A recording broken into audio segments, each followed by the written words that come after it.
हमारे पड़ोसी मुल्क भारत के बारे में कुछ अर्सा पहले खबर सामने आई थी कि वहां एक औरत की वजह से पूरा गांव एड्स का शिकार हो गया था और भारतीय सरकार को बिलाखिर पूरे गांव का मुहासरा करके एड्स को फैलने से रोकना पड़ा।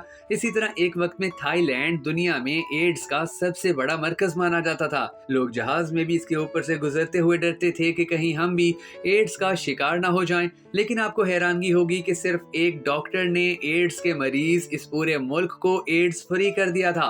उस डॉक्टर ने सिर्फ सेक्स वर्कर्स पर काम किया और उन्हें महफूज जिनसी ताल्लुक की ट्रेनिंग दी और पूरे मुल्क को एड्स फ्री कर दिया। अब हम बात कर लेते हैं पाकिस्तान की। हमारे बहुत से लोग बरसों से एड्स और यरकान जैसी बीमारियों में मुब्तला हैं और ये बीमारियां खून के जरिए एक से दूसरे शख्स को लगती हैं। लिहाजा ये लोग ना जाने अब तक कितने लोगों को मौत की दहलीज तक पहुंचा चुके होंगे।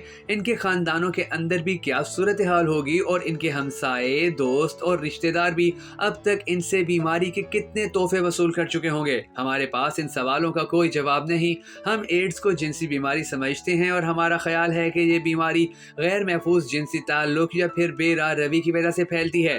हेपेटाइटिस सी के बारे में भी हमारे यहाँ यही तासुर है, लेकिन हकीकत ये है इन दोनों बीमारियों के फैलाव की टोटल 14 वजूहात हैं और इन 14 वजूहात में से जिनसी अमल सिर्फ एक वजह हो सकता है कि किसी को ये बीमारी खून देने या लेने की वजह से लग गई हो, या फिर किसी दूसरे शख्स का उस तरह रेजर या टूथ ब्रश इस्तेमाल करने से लाहक हो गई हो, या फिर ये किसी दंदान साज या सर्जन की मेहरबानी हो। इस बीमारी के लगने की कम से कम 13 वजूहात हो सकती हैं और हम जब तक ये वजूहात तलाश नहीं करते हम बीमारियों को नहीं रोक सकते।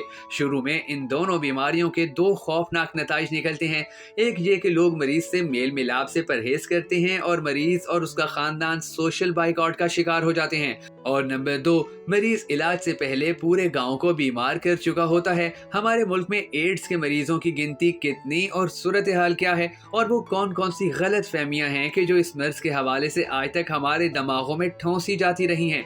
यकीन जानिए कि अगर हमें एड्स के बारे में सच बताया जाता तो आज हमारे मुल्क में ये बीमारी इंतहाई कम दर्जे पर होती। वीडियो शुरू करने से पहले हम सबको अल्लाह तबारक व तआला के हुजूर ये दुआ करनी है कि हमारे पाक परवरदिगार हमारे मुल्क पर रहम फरमा और यहाँ के तमाम बीमारों नादार लोगों की मुश्किलात आसान फरमा। अगर आप सब भी हमारे साथ मिलकर इंसानियत की बका के लिए होने वाली इस दुआ में शामिल होना चाहें तो कमेंट सेक्शन में आमीन जरूर लिख दीजिएगा। मैं हूं शकील हैदर और आप देख रहे हैं भरकर नेटवर्क वीडियोस। दोस्तों, पाकिस्तान के आदाद व शुमार के मुताबिक हमारे मुल्क का हर वो शहर और कस्बा एड्स और हेपेटाइटिस सी का शिकार है कि जिसके करीब ट्रकों के अड्डे कायम हैं और ये अड्डे पूरे शहर को इन अमराज का शिकार बनाते चले जा रहे हैं। हुकूमत हर साल एड्स और हेपेटाइटिस के मरीजों के इलाज पर अरबों रुपए खर्च करती है। इस बीमारी के खात्मे के नाम पर हम बाहर के मुल्कों से भी इमदाद हासिल करते हैं, मगर इसके बावजूद हम आज तक इन खौफनाक बीमारियों का तदारुक नहीं कर सके क्योंकि हम इन बीमारियों को जड़ से नहीं पकड़ रहे और जड़ से पकड़ने का तरीका मेडिकल टेस्ट है। हमारे ज्यादातर डॉक्टर्स टेस्टों के बगैर ही मरीजों का इलाज करना शुरू कर देते हैं और यूं हमें बीमारियों का इल्म नहीं होता कि हम अस्पताल में ठीक होने के लिए पहुंचे थे और मजीद बीमारियां घर ले आए हैं। मेरी हुकूमत से दरख्वास्त है, आप मेहरबानी फरमाकर इन तमाम बीमारियों के टेस्ट लाजिम करार दें जो एक शख्स से दूसरे को लग सकती हैं। मुझे यकीन है कि हमारी हुकूमत का जवाब होगा कि 25 करोड़ लोगों के टेस्ट कैसे हो सकते हैं। बेशक ये काम मुश्किल है लेकिन नामुमकिन नहीं। हुकूमत आलमी बॉडीज से बेनजीर इनकम सपोर्ट प्रोग्राम को किट्स लेकर दे सकती है और बिस्प इमदाद लेने वाले तमाम शहरियों के टेस्ट कर सकती है। हुकूमत प्राइवेट प्रैक्टिस करने वाले तमाम डॉक्टरों को भी पाबंद कर सकती है। ये अपने तमाम मरीजों के टेस्ट कराएंगे और उनका डेटा भी जमा करेंगे। स्कूलों और कॉलेजों में भी मेडिकल टेस्ट लाजिम करार दिए जाएं। निकाह के लिए भी हर सूरत 9 बीमारियों का टेस्ट लाजिम हो और जब तक रिपोर्ट जमा ना हो उस वक्त तक निकाह रजिस्टर्ड ना हो। शनाख्ती card, passport, driving licence, bank account और मोबाइल फोन सिम के लिए भी मेडिकल टेस्ट लाजिम हो। इनकी तजदीद के लिए भी रिपोर्ट्स लाजमी हो। इसी तरह वेलफेयर का काम करने वाले इदारों को भी पाबंद बनाया जाए कि ये भी इमदाद लेने वालों के टेस्ट करवाएं। मेडिकल टेस्टों के लिए एनजीओस बनाने के रुझान में भी इजाफा किया जाए। ये काम अखुवत, सैलानी ट्रस्ट, अल खिदमत फाउंडेशन, रेड फाउंडेशन और कारवाने इल्म जैसी फाउंडेशंस बड़ी आसानी से कर सकती हैं। बैंकों, सुई गैस और वापडा को भी इस हवाले से पाबंद किया जा सकता है।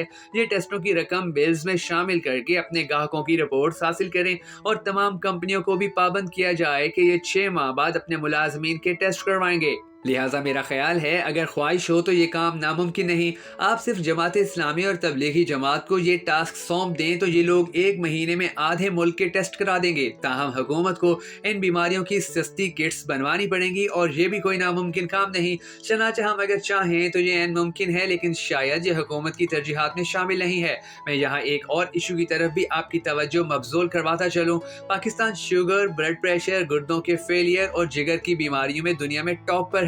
ہم شوگر میں پہلے، ہیپاٹائٹس میں دوسرے، گردوں کے امراض میں 8ویں اور امراض قلب میں جنوبی ایشیا میں پہلے نمبر پر ہیں۔ اور جدید تحقیق کے مطابق ان تمام بیماریوں کا تعلق لائف سٹائل اور خوراک سے ہے، اور ہم اپنی خوراک میں تھوڑی سی تبدیلی اور اپنا لائف سٹائل بدل کر بڑی آسانی سے میڈیسن فری زندگی گزار سکتے ہیں۔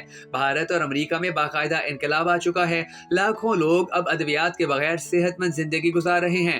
ہم بھی اگر پاکستان میں تھوڑی سی توجہ دیں، ہم لوگوں کے کھانے پینے، سونے جاگنے، کام کرنے اور سیر و تفریح کی روٹین بدل دیں تو ہم پوری آبادی کو صحت مند بنا سکتے ہیں۔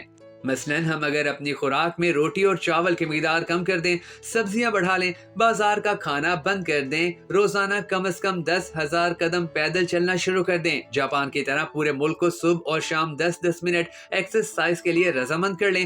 حکومت ایکسرسائز کا ایک پیکج تیار کرے اور ٹی وی، ریڈیو اور موبائل فون کمپنیوں کو پابند کرے کہ یہ صبح اور شام 7 بجے پورے ملک کو یہ ایکسرسائز دکھائیں گی۔ صبح اسکولوں میں بھی ایکسرسائز لازم ہو اور دفتروں اور پبلک مقامات پر بھی، تو میرا خیال ہے کہ ہم 5-10 سالوں میں پوری قوم کو صحت مند بنا سکتے ہیں۔